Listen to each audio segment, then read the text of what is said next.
the state today. I see a state that isn't working.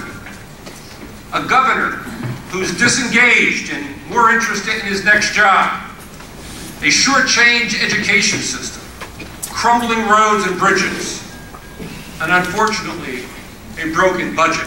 And when I look to the future, I worry that the New Jersey we have, that the New Jersey we see today, will not offer my children the same opportunities that Debbie and I have had, and that all of us have had.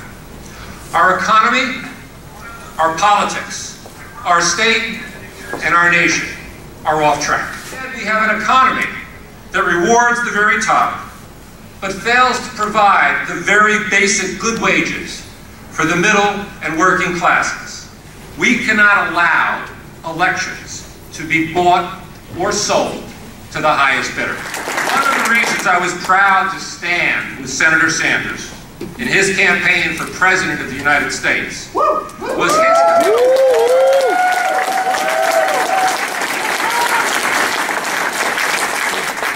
his commitment to overturn Citizens United and to shut down a corrupt campaign finance system that props up a rigged economy.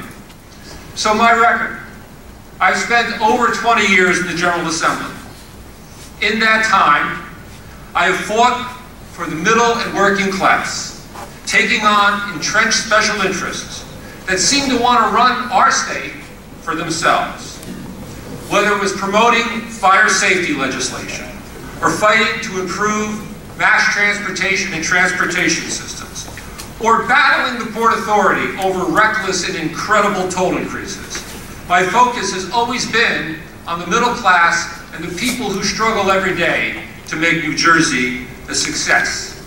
We had a governor, another governor, a governor from Goldman Sachs, who ruled New Jersey for a while, who had this idea that we could sell the turnpike in the Parkway because it would bring in a lot of money. And there were people in government who said, you know, that seems like a fine idea. We could solve a lot of our problems. But the real problem is that you and me and everybody who drives the turnpike in the Parkway would wind up paying 800% more in tolls over the life of that deal. Working families couldn't afford to go to work with that deal.